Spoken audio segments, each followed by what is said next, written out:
Assalamualaikum semuanya. Semoga kita selalu diberi kesehatan, banyak rizki dan penuh keberkahan. Kisah Abu Nawas dan harta karun yang bikin pusing. Di suatu pagi yang cerah di kota Baghdad, udara terasa hangat dan angin berhembus lembut membawa aroma roti panggang dari pasar. Abu Nawas sedang duduk di teras rumahnya, menyeruput teh hangat sambil mengunyah roti tipis yang diberi madu. Hari itu, ia berniat bersantai, sebab semalam ia sudah cukup sibuk menipu seorang penipu yang hendak menipunya, dan tentu saja ia menang telak. Namun, ketenangan itu tak berlangsung lama. Tiba-tiba seorang pria tua dengan wajah keriput, janggut putih panjang, dan pakaian compang-camping berjalan tergesa ke arahnya. Nafasnya terengah-engah, matanya berkilat penuh rahasia. Abu Nawas! Abu Nawas! Seru si kakek. Abu Nawas memiringkan kepala. Wah, pagi-pagi sudah seperti singa kelaparan. Ada apa, kakek? Pria tua itu mendekat, lalu berbisik seakan takut ada yang mendengar. Aku tahu di mana harta karun besar terkubur. Abu Nawas mengangkat alis. Kalau begitu, selamat. Kau pasti akan jadi orang terkaya di Baghdad. Kakek itu menggeleng cepat. Masalahnya, aku tak bisa mengambilnya sendiri. Butuh kecerdikan, nyali, dan sedikit keahlian menipu. Abu Nawas pura-pura terkejut. Loh, siapa lagi yang bisa menipu selain aku? Baiklah, ceritakan detailnya. Kakek itu menyerahkan selembar perkamen tua yang sudah menguning. Peta itu dipenuhi coretan aneh, simbol matahari, bulan, dan seekor unta yang tampak sedang tersenyum. Di pojoknya tertulis kata-kata yang membingungkan.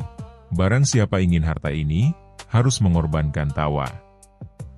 Abu Nawas langsung tertarik. Mengorbankan tawa? Waduh, itu artinya aku harus berhenti tertawa? Mana bisa, hidup tanpa tawa sama saja seperti makan tanpa garam. Kakek menjelaskan bahwa peta ini milik seorang saudagar gila dari masa lalu. Ia menyembunyikan hartanya di sebuah tempat rahasia di luar kota Baghdad, dikelilingi jebakan dan teka-teki. Konon, banyak yang mencoba mengambilnya, tapi semuanya pulang dengan wajah kusut, bahkan ada yang tertawa tanpa henti hingga pingsan.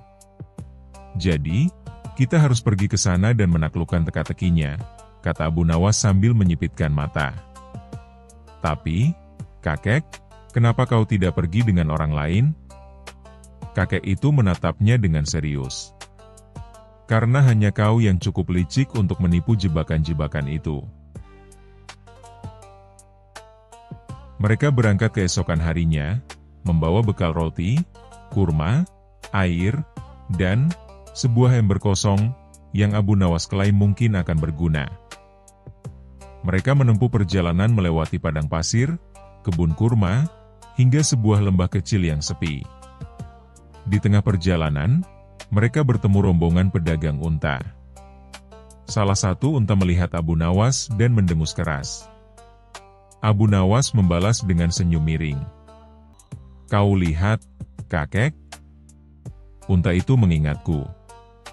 Dia pasti salah satu korban kelakuanku di masa lalu, ujar Abu Nawas. Korban? Tanya kakek itu bingung. Ya, dulu aku pernah menjual pasir kepada pemiliknya, jawab Abu Nawas santai. Akhirnya mereka tiba di sebuah tebing batu besar. Di tengahnya, ada sebuah pintu batu tinggi dengan ukiran wajah manusia yang tersenyum lebar. Di bawahnya ada tulisan, hanya yang bisa membuatku berhenti tersenyum boleh masuk. Kakek itu bingung. Bagaimana caranya membuat ukiran batu berhenti tersenyum? Abu Nawas berpikir sebentar, lalu tersenyum nakal. Ia mengambil sepotong kurma dari kantongnya, memakannya, lalu mengunyah bijinya hingga pipinya mengembung seperti tupai. Kemudian ia meludahkannya tepat ke arah mulut ukiran batu. Hasilnya, ekspresi ukiran itu berubah menjadi cemberut. Pintu pun terbuka. Kakek melongo. "Kau benar-benar tidak sopan." Abu Nawas mengangkat bahu. "Yang penting berhasil." Mereka masuk ke lorong gelap yang berujung pada sebuah ruangan besar. Di tengah ruangan ada patung raksasa badut tua dengan mulut terbuka lebar. Setiap kali mereka melangkah, terdengar suara tawa keras dari segala arah. Suara itu begitu menular hingga kakek terus terkekeh tanpa bisa berhenti. "Abu Nawas, hahaha, aku tidak bisa berhenti, hahaha." Abu Nawas menyadari ini adalah jebakan, mengorbankan tawa yang dimaksud di peta. Ia tahu jika ia ikut tertawa, mereka tidak akan pernah keluar. Dengan sigap, ia memasukkan kapas ke telinganya dan tetap menjaga wajah datar. Lalu ia mendekati patung badut itu, memeriksanya, dan menemukan tuas di dalam mulutnya. Ia menarik tuas itu, dan suara tawa pun berhenti. Kakek langsung terjatuh ke tanah, kelelahan. "Kau menyelamatkanku." Abu Nawas nyengir. "Jangan berterima kasih dulu. Kita baru sampai setengah jalan." Mereka melanjutkan perjalanan ke ruang berikutnya, yang lantainya bersinar keemasan. Abu Nawas langsung curiga. "Kakek, kalau lantai ini benar-benar emas, kenapa tidak diambil saja oleh pencari harta sebelumnya?" Ia mengetuk lantai itu, dan benar saja. Lantai itu hanyalah cat emas di atas papan tipis. Beberapa bagian bahkan berlubang, siap menjebloskan siapapun yang berjalan sembarangan. Dengan kecerdikannya, Abu Nawas mengambil ember kosongnya, mengisinya dengan pasir dari luar, lalu menaburkannya di lantai. Pasir itu menandai jalur aman yang tidak berlubang. Mereka pun bisa melewati ruangan itu tanpa terperosok. Mereka tiba di ruangan terakhir. Di sana ada sebuah peti kayu besar yang terkunci rapat, di atasnya tertulis, "Yang rakus akan kehilangan segalanya." Kakek itu langsung menggeser Abu Nawas. "Biar aku yang buka," katanya sambil berusaha mencungkil peti itu. Namun Abu Nawas menahannya. "Tunggu, kakek. Pasti ada jebakannya." Benar saja, setelah diperiksa, ternyata kunci peti itu terhubung dengan tali yang akan menjatuhkan batu besar dari atas jika dibuka sembarangan. Dengan santai, Abu Nawas memotong tali itu dulu, lalu membuka petinya. Di dalamnya, bukan emas, bukan perhiasan, melainkan tumpukan buku-buku tua berisi lelucon dan teka-teki. Kakek itu menatapnya kecewa. "Jadi, ini harta karunnya? Lelucon?" Abu Nawas tertawa terbahak-bahak. "Kakek, ini jauh lebih berharga daripada emas. Dengan lelucon-lelucon ini, aku bisa membuat seluruh Baghdad tertawa, dan mungkin juga membuat raja memberiku hadiah besar." Kakek hanya bisa menggeleng, sementara Abu Nawas berjalan pulang sambil membaca salah satu lelucon di buku itu, tertawa hingga matanya berair. Kisah selanjutnya. Kisah Abu Nawas. Dan ujian paling gokil sepanjang hidupnya. Di kota Baghdad yang ramai dan penuh intrik, Abu Nawas terkenal sebagai orang yang tak hanya cerdas, tapi juga punya kemampuan unik, bisa mengubah masalah besar menjadi bahan tertawaan. Namun suatu hari, kabar yang berhembus di pasar membuat orang-orang heboh. Raja Harun al-Rashid, sang penguasa yang suka menguji kecerdasan rakyatnya, akan mengadakan sebuah ujian paling sulit yang pernah ada. Bukan ujian biasa, melainkan ujian yang katanya tidak akan ada seorang pun yang bisa lulus, kecuali mungkin, orang itu benar-benar jenius, nekat, dan sedikit gila. Tentu saja, Semua mata langsung tertuju pada satu nama, Abu Nawas. Suatu pagi, seorang pengawal kerajaan berdiri di tengah alun-alun sambil membacakan pengumuman. Atas perintah Yang Mulia Raja Harun al-Rashid, diadakan ujian kecerdasan akbar. Siapapun yang berhasil menjawab semua tantangan raja akan mendapat hadiah emas sebesar 100 keping dinar. Tapi, bila gagal, siap-siap menerima hukuman yang belum pernah dibayangkan sebelumnya. Warga bergumam. Hukuman apa itu? Mungkin dilempar ke kandang singa. Atau disuruh menikah dengan keledai kerajaan. Abu Nawas yang saat itu sedang makan roti di sudut kedai langsung mengangkat alisnya. Hukuman belum jelas, tapi hadiahnya jelas. Ini pasti jebakan. Dan jebakan seperti ini, rasanya saya suka, gumamnya sambil tersenyum miring. Keesokan harinya, Abu Nawas dipanggil langsung ke istana. Raja Harun duduk di singgasananya dengan senyum penuh misteri. Abu Nawas, kata raja, kau terkenal pintar. Tapi kali ini aku ingin tahu, apakah kepintaranmu hanya bualan atau memang nyata? Abu Nawas membungkuk. Hamba siap, tuanku. Tapi izinkan hamba bertanya, kalau hamba menang, dapat emas. Kalau kalah? Raja mengangkat cangkir tehnya sambil tersenyum licik. Kau akan dihukum, menjadi badut istana selama setahun penuh. Setiap hari harus membuatku tertawa, atau akan dipindahkan ke kandang unta. Abu Nawas tertawa kecil. Wah, hukuman yang membuat saya ingin menang, tapi kalau kalah, malah jadi kerjaan tetap. Menarik juga. Raja mulai dengan pertanyaan pertama yang aneh. Abu Nawas, berapa jumlah rambut di kepalamu sekarang? Abu Nawas melirik ke arah raja, lalu mendekat dan berbisik. Jumlahnya persis sama dengan jumlah bulu di jenggot Baginda, dikurangi 1. Raja terdiam, lalu tersenyum. Licik kau. Baiklah, benar. Karena aku pun tak tahu jawabannya. Ujian kedua, Raja memerintahkan. Dalam waktu sehari, bawakan padaku seekor ayam yang bertanduk. Semua orang di istana menahan tawa. Mana ada ayam bertanduk? Abu Nawas pulang ke rumah, berpikir keras. Malamnya ia datang kembali ke istana, membawa seekor ayam biasa. Dengan tanduk mainan yang terbuat dari lilin, ditempel di kepala ayam itu. Tuanku, katanya sambil menunduk, ini ayam bertanduk yang Baginda minta. Kalau Baginda mau ayam bertanduk asli, izinkan hamba meminta seekor sapi yang bisa bertelur sebagai imbalannya. Raja terbahak. Kau memang tak pernah kehabisan akal. Raja melipat tangannya dan berkata, ujian ketiga. Sekarang, tangkapkan angin untukku. Dan aku ingin melihat buktinya. Abu Nawas pulang sebentar, lalu kembali membawa kantong kulit yang diikat rapat. Tuanku, ini angin yang hamba tangkap di atap rumah tadi.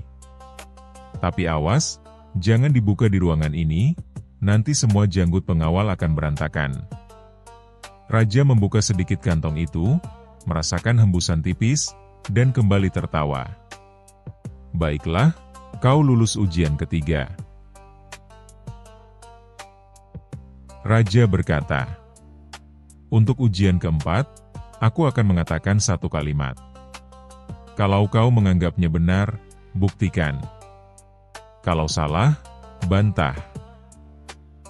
Tapi hati-hati, jawabannya harus membuatku tak bisa membantah balik.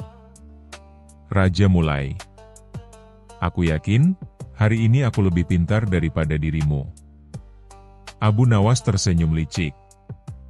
Baginda benar.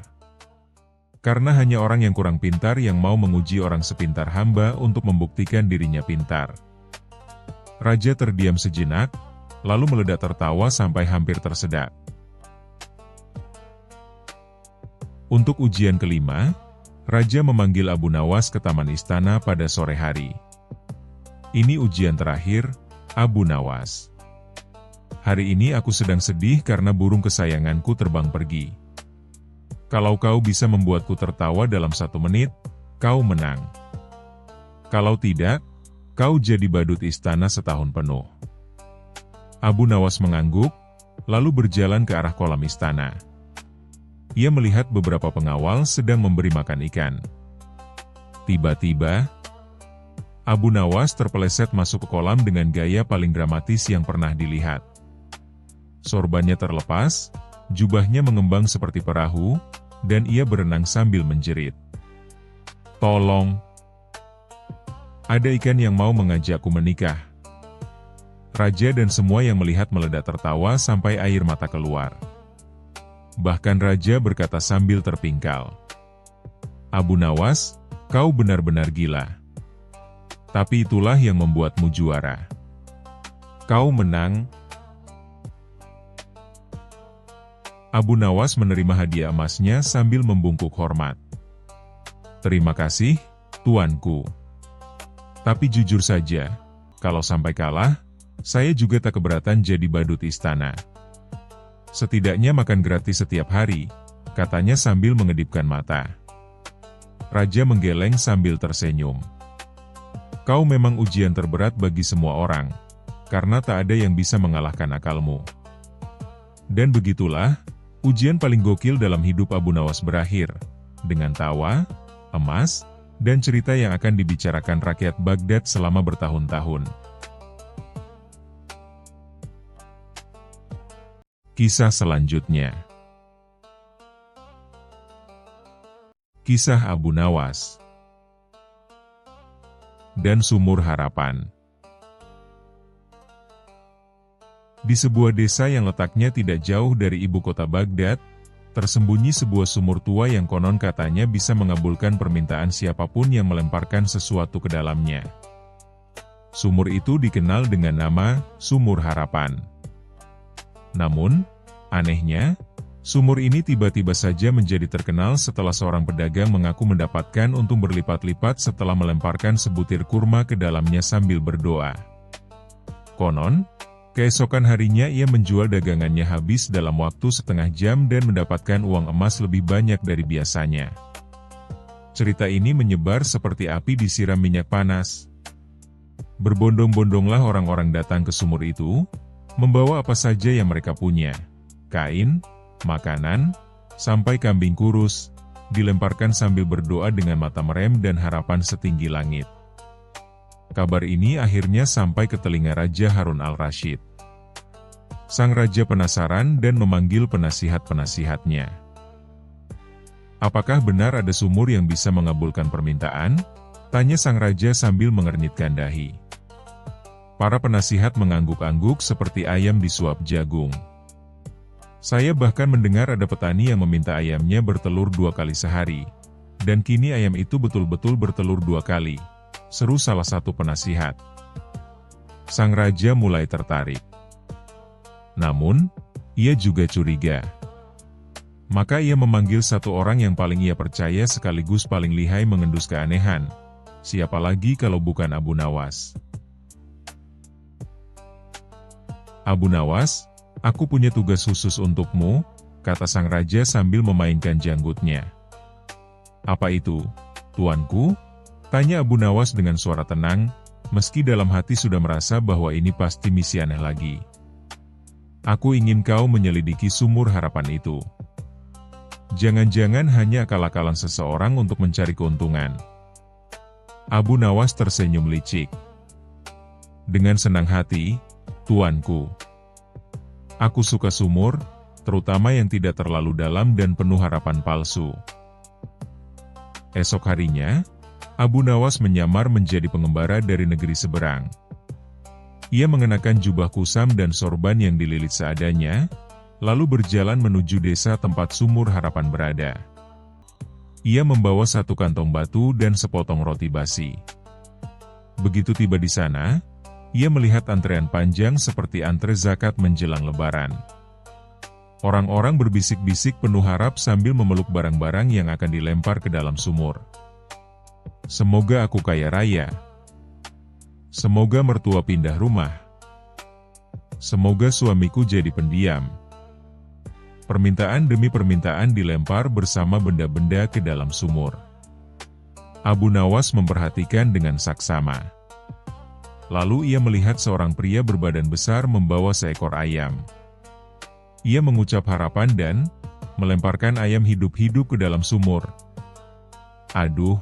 teriak si ayam, sebelum hilang dalam kegelapan sumur. Abu Nawas hampir tersedar roti basi melihat itu. "Ini sumur permintaan, bukan sumur pengorbanan," gumamnya geli. Malamnya, Abu Nawas mengendap-endap mendekati sumur itu. Ia membawa tali, lentera, dan sepotong keju tua. Ia menuruni sumur perlahan. Dan, betapa kagetnya ia saat mendapati dasar sumur itu ternyata bukan dasar biasa. Di dalamnya ada sebuah ruangan kecil yang menyambung ke lorong rahasia. Dengan hati-hati, ia menelusuri lorong itu, hingga menemukan sebuah pintu kayu tua yang mengarah ke sebuah rumah.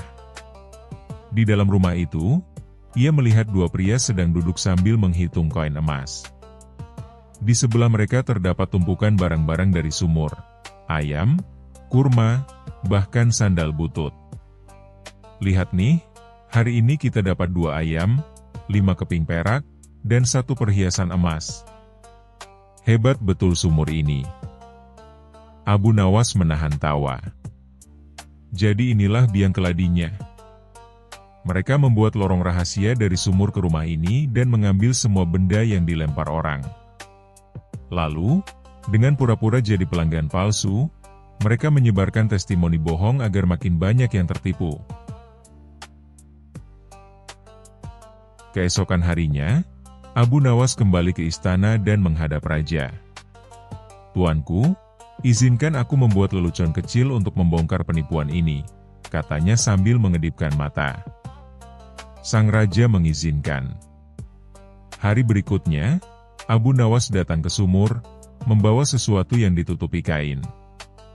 Ia berteriak lantang di depan kerumunan. "Dengarlah semua. Aku telah membuat permintaan kepada sumur ini 2 minggu lalu, dan terkabul. Maka hari ini aku ingin memberinya hadiah khusus sebagai ucapan terima kasih." Orang-orang bersorak. "Apa yang kau bawa?" Abu Nawas membuka kain itu dan tampaklah seekor ular piton besar yang sedang lapar. "Aku persembahkan ular ini untukmu, wahai sumur harapan." Tanpa basa-basi, ia melempar ular itu ke dalam sumur. Orang-orang terkejut. Para penipu di bawah sumur lebih terkejut lagi.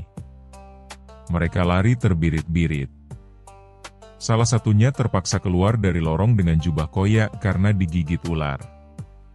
Penduduk desa geger. Setelah dijelaskan oleh Abu Nawas, barulah mereka sadar bahwa selama ini mereka telah ditipu. Raja Harun al-Rasyid tertawa terpingkal-pingkal saat mendengar cara Abu Nawas menyelesaikan kasus itu. "Ular piton.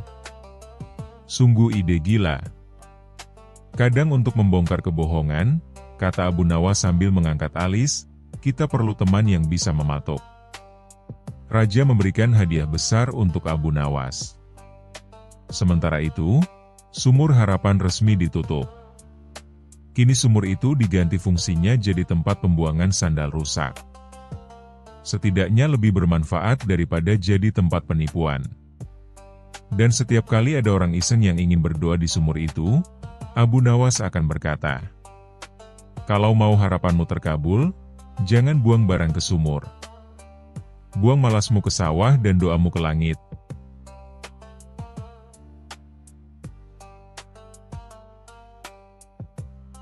Kisah selanjutnya.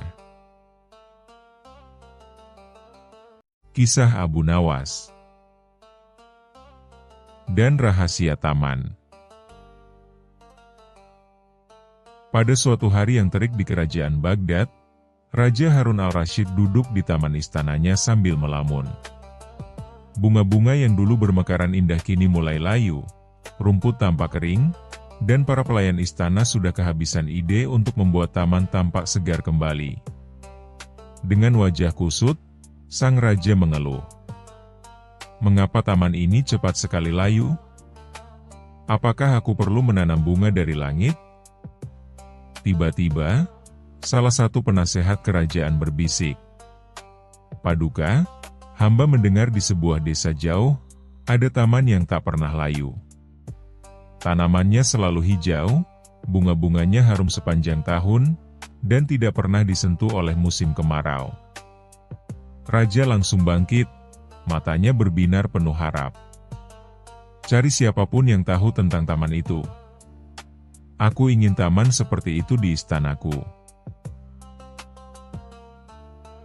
Keesokan harinya, datanglah Abu Nawas dengan sorban putih bergelombang, jubah bersih, dan senyum penuh teka-teki. Ia membawa sebuah pot kecil berisi tanaman aneh yang tampak sangat biasa. Paduka, hamba tahu rahasia taman yang tak pernah layu, ujar Abu Nawas dengan nada tenang. Tapi rahasianya tidak bisa dijelaskan. Hanya bisa dirasakan. Raja mengernyit. Apa maksudmu hanya bisa dirasakan? Ini istana, bukan tempat kontemplasi. Abu Nawas tersenyum, lalu berkata, izinkan hamba membawa Paduka ke taman itu. Tapi dengan satu syarat. Raja mulai curiga. Apa syaratnya?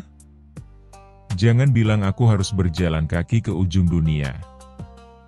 Tidak, Paduka. Hanya saja, selama perjalanan, Paduka tidak boleh marah, tidak boleh mengeluh, dan harus mengikuti semua petunjuk hamba, walau terdengar sangat konyol. Raja pun mengangguk meski dalam hati mulai ragu. Perjalanan pun dimulai. Di hari pertama, Abu Nawas mengajak sang raja menari-nari di tengah sawah sambil mengucapkan mantra. Daun-daun tertawa, bunga pun bersiul. Sang raja merasa seperti sedang ikut drama sekolah anak-anak, tapi ia tetap menuruti. Hari kedua, mereka berdandan seperti kupu-kupu, mengepak-ngepakkan kain di tengah padang. Abu Nawas bahkan menyuruh raja berdiri di atas batu sambil berkata, aku adalah bunga yang tak bisa patah. Ini taman atau taman bermain orang gila? Gerutu sang raja pelan. Tapi ia tetap tidak mengeluh keras-keras. Hari ketiga, mereka duduk di tengah hutan. Abu Nawas menyuruh sang raja memeluk pohon sambil berbisik. Aku mencintaimu, wahai daun kehidupan. Pelayan-pelayan yang ikut dari kejauhan sudah mulai mempertanyakan kewarasan rombongan kerajaan. Akhirnya, setelah seminggu perjalanan, mereka sampai di sebuah lembah hijau yang memukau. Bunga-bunganya cerah, dedaunannya segar, dan burung-burung berkicau indah. Tempat itu seperti lukisan hidup. Sang raja terpesona. Apakah ini tamannya? Tanya raja penuh kagum. Benar, jawab Abu Nawas.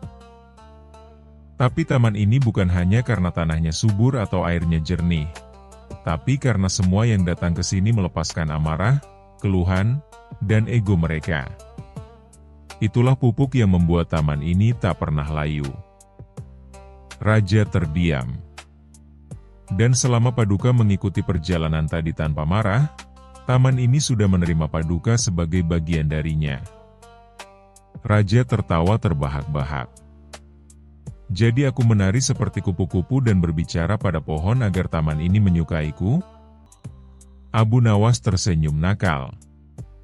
Setidaknya Paduka sudah lebih ringan hatinya sekarang, dan tidak lagi memikirkan taman istana yang layu.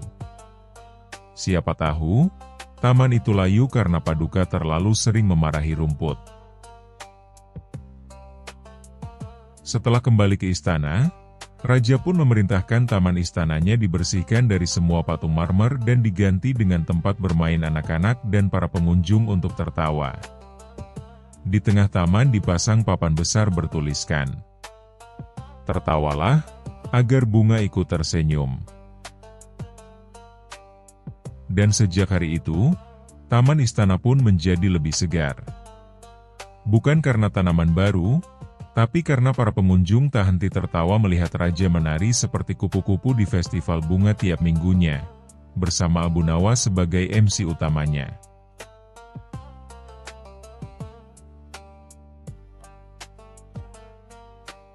Kisah selanjutnya. Kisah Abu Nawas dan pohon emas. Pada suatu hari yang cerah di kerajaan Baghdad, cerah karena belum hujan utang dan belum turun pajak mendadak, Abu Nawas sedang duduk santai di bawah pohon sambil minum teh manis 3 sendok gula, karena 1 sendok terlalu realistis. Ia sedang merenungi hal-hal penting dalam hidup, seperti, kenapa kucing bisa tidur 16 jam sehari, dan kenapa tetangga bisa punya 2 istri tapi tetap miskin. Tiba-tiba, datanglah utusan kerajaan berlari-lari kecil seperti orang habis dikejar tukang tagih utang. "Abu Nawas, Raja Harun al-Rashid memanggilmu ke istana." Segera, Abu Nawas berdiri dan bertanya, "Ini panggilan resmi atau hanya undangan makan siang?" "Sangat resmi. Raja butuh kecerdasanmu, bukan perutmu." Dengan malas tapi elegan, Abu Nawas pun berangkat ke istana. Raja Harun al-Rashid tampak gelisah seperti orang baru sadar SIM-nya mati sejak 3 bulan lalu. Ia duduk di singgasananya sambil memandangi sebuah benda aneh. Sebatang pohon emas yang tinggi, berkilauan, dan sangat mencolok seperti flexing di Instagram.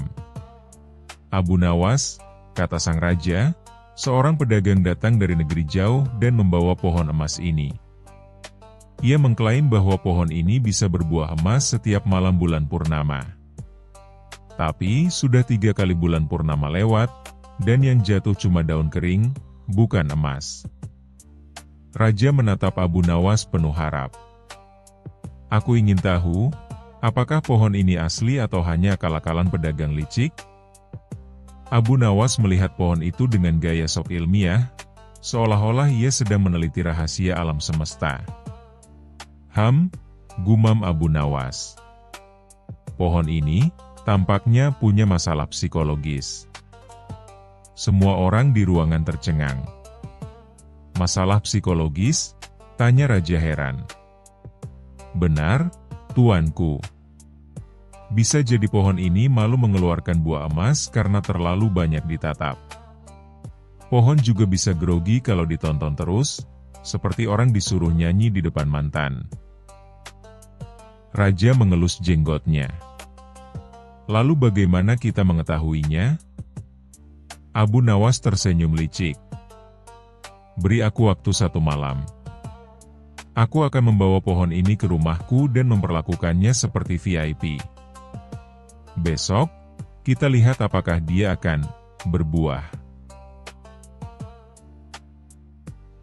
Di rumahnya, Abu Nawas tidak memperlakukan pohon itu seperti tamu kehormatan. Sebaliknya, ia mengundang seluruh anak-anak tetangga, membawa palu, dan berkata, "Ayo anak-anak, kita main dokter pohon. Siapa tahu dalam batangnya ada emas." Anak-anak pun dengan riang mengetuk-ngetuk batang pohon. Setelah diselidiki, ternyata di dalam batang emas itu hanyalah plating tipis, emas palsu, dan sisanya hanyalah kayu biasa yang dicat mengkilap. Abu Nawas tertawa terbahak-bahak. Pohon emas ini lebih palsu dari janji diskon 90% di mall pas akhir tahun. Abu Nawas menghadap raja dan menunjukkan potongan batang pohon. "Tuanku, bukan hanya buahnya yang tak ada, pohonnya pun hanya berlapis emas tipis. Jika emasnya dikumpulkan, Mungkin cukup untuk membeli 1 biji gorengan. Raja marah besar, tapi bukan kepada Abu Nawas, melainkan kepada pedagang penipu itu. Sang pedagang pun dipanggil kembali ke istana. "Engkau menipu kami semua," bentak raja. "Pohon ini bahkan tak layak ditaruh di taman kerajaan."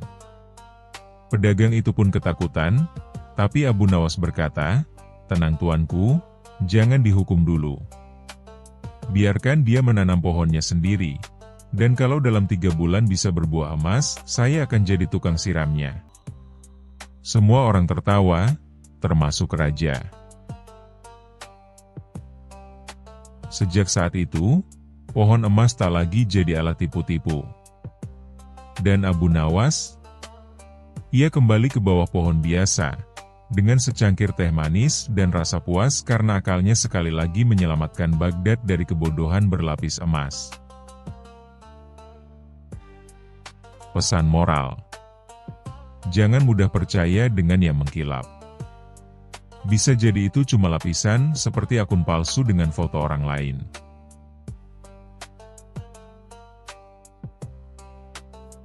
Kisah selanjutnya.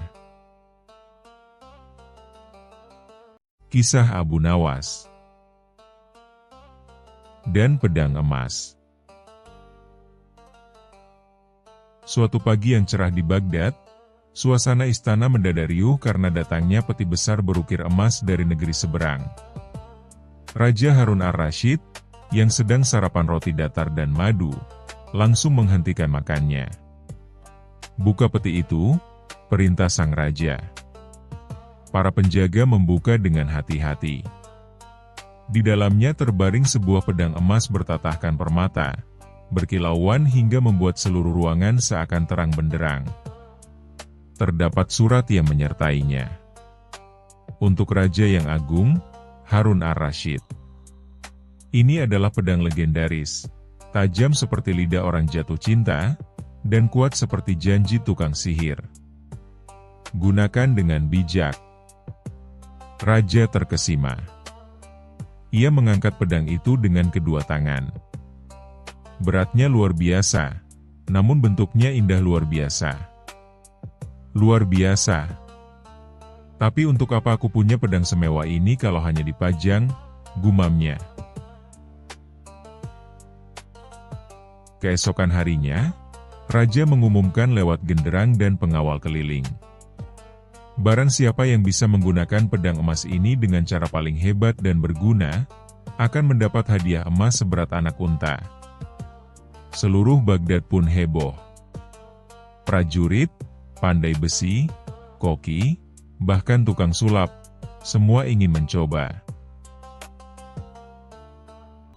Seorang prajurit mencoba menebas batu besar. Batu retak, tapi pedangnya hampir patah. Seorang petani memotong batang pisang. Tajam, tapi biasa saja. Seorang ahli kungfu mencoba gerakan cepat, malah tanpa sengaja menebas ikat pinggang sendiri. Raja geleng-geleng kepala. Mana yang luar biasa? Semua ini sudah pernah kulihat. Tiba-tiba muncul Abu Nawas. Dengan sorban miring, jubah putih sedikit kusut, dan wajah penuh percaya diri, ia membawa satu keranjang buah dan selembar taplak meja. "Tuanku," ucap Abu Nawas sambil membungkuk. "Izinkan saya menunjukkan kegunaan pedang ini yang sesungguhnya, dan sangat bermanfaat bagi rakyat." Semua mata tertuju padanya. Abu Nawas menggelar taplak di taman istana. Ia meletakkan semangka, nanas, pisang, apel, pepaya, dan buah naga.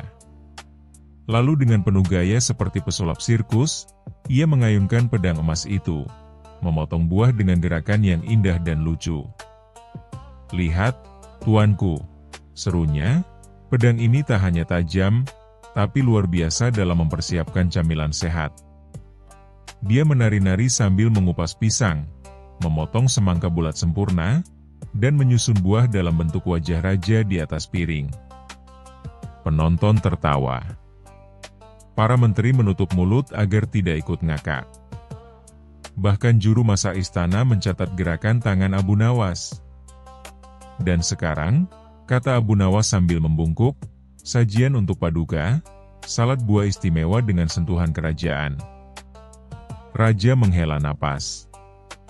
Kau bercanda, Abu Nawas? Abu Nawas tersenyum. Tidak tuanku. Di negeri ini, rakyat tak butuh perang. Mereka butuh makanan, damai, dan tawa. Suasana hening. Semua menunggu reaksi sang raja. Tiba-tiba, raja tertawa terpingkal-pingkal. Hahaha. Abu Nawas, kau memang benar-benar gila. Ia menepuk-nepuk paha. Pedang paling mahal di dunia, dijadikan pisau buah. Tapi ide itu sangat masuk akal. Daripada menebas leher musuh, lebih baik memotong pepaya untuk sahabat. Raja pun menghadiahkan emas seberat anak unta, dan pedang emas itu sendiri. Aku tidak bisa membayangkan orang lain yang lebih cocok memakainya. Beberapa minggu kemudian, seorang tamu kerajaan dari India datang dan bertanya, "Di mana pedang emas legendaris itu?" Raja menunjuk ke dapur istana. Di sana tampak Abu Nawas dengan celemek bunga-bunga, sedang memotong buah semangka. Di sana. Itu pedang paling berguna di kerajaanku. Kisah selanjutnya. Kisah Abu Nawas dan perjalanan ke bulan. Pada suatu pagi yang cerah, Raja Harun al-Rasyid bangun dengan perasaan yang aneh. Ia duduk di balkon istana sambil menyeruput teh hangat dan memandang ke langit. Di sana, bulan masih tampak samar-samar, seolah menantang. Bagaimana rasanya pergi ke bulan? Ya, gumam sang raja. Tiba-tiba, muncullah ide gila di kepalanya. Aku ingin seseorang dari kerajaanku pergi ke bulan. Dan yang paling cocok tentu saja Abu Nawas. Maka dipanggillah Abu Nawas ke istana. Abu Nawas datang seperti biasa, mengenakan jubah putih, dan sorban yang agak miring. Ia tersenyum tenang, meski firasatnya berkata akan ada tugas aneh hari ini. Abu Nawas, seru sang raja sambil menunjuk langit. Kau harus melakukan tugas penting demi kerajaan ini. Apa gerangan, Baginda? Tanya Abu Nawas dengan sopan. Kau harus pergi ke bulan. Abu Nawas langsung terdiam. Ia menoleh ke langit, lalu ke wajah raja. Kemudian ia menoleh ke langit lagi, kali ini sambil menyipitkan mata. Ke bulan, Baginda? Tanyanya, memastikan telinganya tak salah dengar. Benar. Semua kerajaan sedang berlomba-lomba menjelajah bintang. Masa kerajaan kita tertinggal? Kau yang paling cerdas. Pergilah ke bulan dan laporkan apa yang ada di sana. Abu Nawas mengangguk pelan. Baiklah, Baginda. Tapi tentu ini memerlukan persiapan yang luar biasa. Selama 7 hari 7 malam, Abu Nawas sibuk di halaman rumahnya. Ia membuat sebuah roket dari drum minyak bekas, daun kelapa, dan tangga bambu. Di sekelilingnya tertulis besar-besar, roket menuju bulan, dilarang ganggu, sedang uji coba. Warga desa berkumpul. Anak-anak tertawa, orang dewasa geleng-geleng kepala. Tapi Abu Nawas justru memasang wajah serius, seolah dia benar-benar insinyur luar angkasa. "Wahai warga, aku butuh sukarelawan sebagai bahan bakar cadangan," serunya. Semua langsung bubar dalam hitungan detik. Lalu pada hari ke-8, ia datang ke istana membawa roketnya yang ditarik oleh keledai. "Baginda," kata Abu Nawas, "saya siap terbang ke bulan." Sebuah lapangan luas disiapkan sebagai tempat peluncuran. Abu Nawas naik ke dalam drum yang diberi jendela kecil, lengkap dengan helm tempur tua dan pelindung dada dari kelapa. Ia menghitung mundur. 3, 2, 1, buak. Tiba-tiba asap mengepul dari belakang drum. Ternyata itu hanya bubuk kayu dan mercon. Roket bergoyang, lalu diam.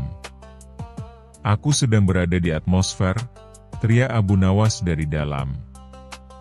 Semua penonton bertepuk tangan, antara kagum dan bingung. Sang raja menyipitkan mata. Dia belum terbang, tapi sudah masuk atmosfer. Setelah 5 menit dalam drum, Abu Nawas keluar dengan langkah gontai. "Lapor, Baginda. Saya sudah ke bulan." "Cepat sekali?" tanya sang raja. "Waktu di bulan berbeda, Baginda." 5 menit di sini sama dengan 5 hari di sana, jawab Abu Nawas penuh percaya diri. Sang raja mengangguk-ngangguk meski terlihat makin bingung. "Lalu apa yang kau temukan di bulan?" Abu Nawas mengeluarkan kantong kecil. "Ini, Baginda. Tanah dari bulan. Lihat, warnanya beda. Baunya seperti bakwan gosong." Raja mencium, mengernyit, lalu tetap mengangguk. "Dan siapa yang kau temui di sana?" "Seekor kambing, Baginda." "Kambing?" "Ya. Ternyata di bulan ada suku kambing pintar. Mereka menyambut saya dengan tarian lingkar bulan." Sang raja nyaris terpingkal, tapi ia menahan tawa. "Kalau begitu, kau harus ke bulan lagi minggu depan," kata sang raja. Abu Nawas tersenyum. "Maaf, Baginda. Rakyat bulan bilang, kunjungan berikutnya baru boleh tahun depan.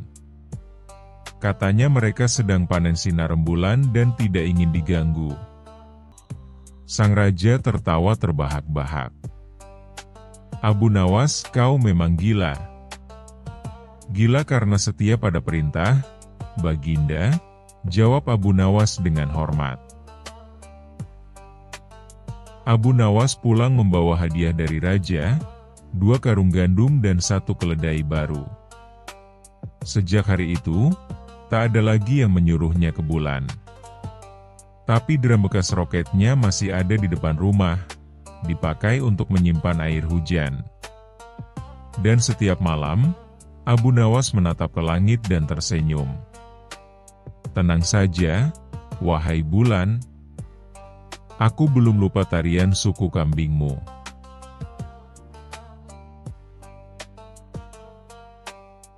Kisah selanjutnya. Kisah Abu Nawas. Persidangan yang aneh. Di suatu pagi yang cerah di kota Baghdad, seluruh rakyat tampak sibuk seperti biasa. Namun, hari itu ada kabar yang membuat orang-orang berbondong-bondong menuju istana. Apa pasal? Rupanya akan diadakan persidangan istimewa yang dikabarkan paling aneh dalam sejarah kerajaan.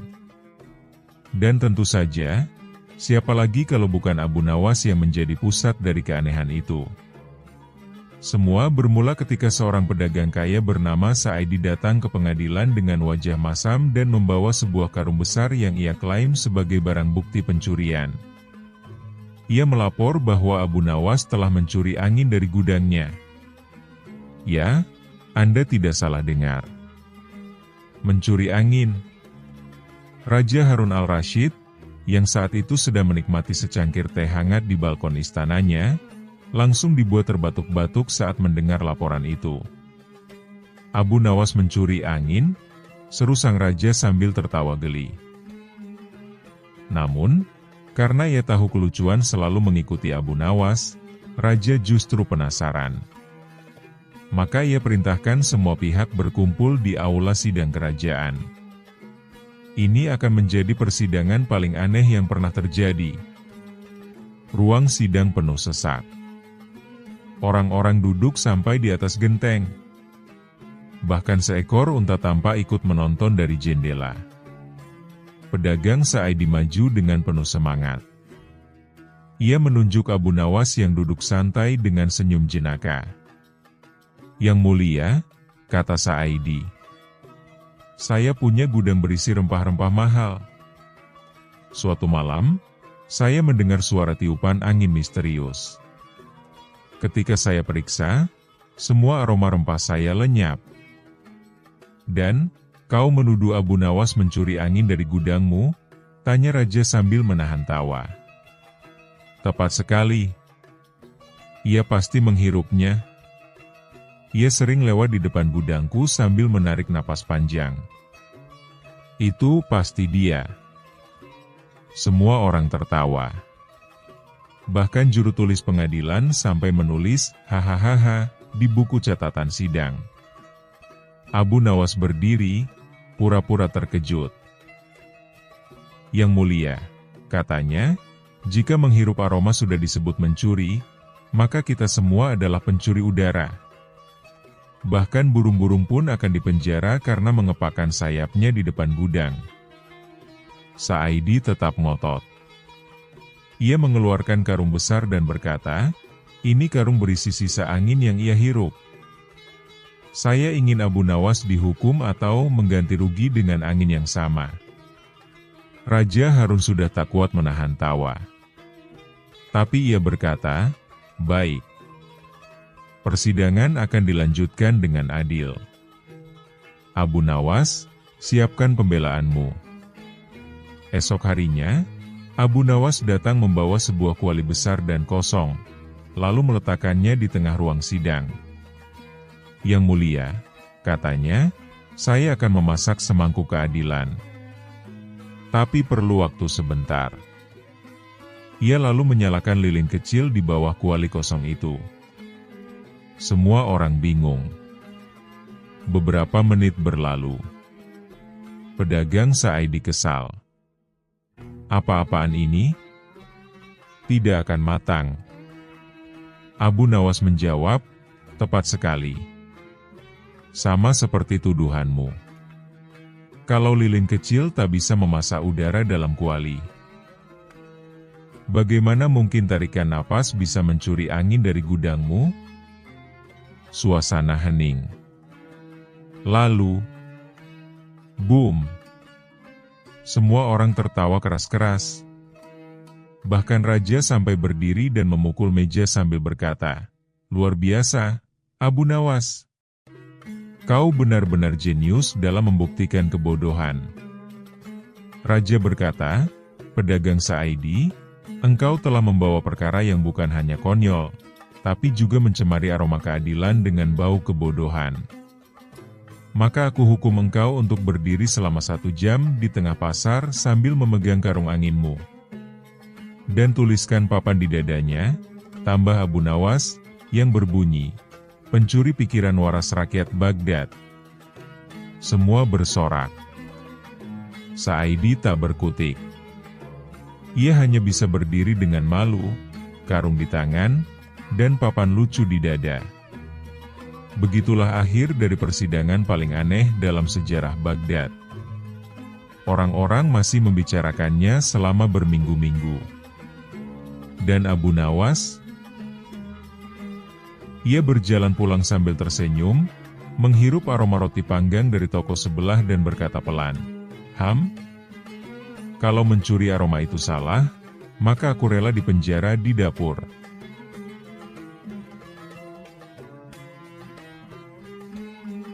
Terima kasih sudah menonton. Jangan lupa like dan subscribe. Semoga keberkahan selalu dianugerahkan kepada kita semua. Wassalamualaikum.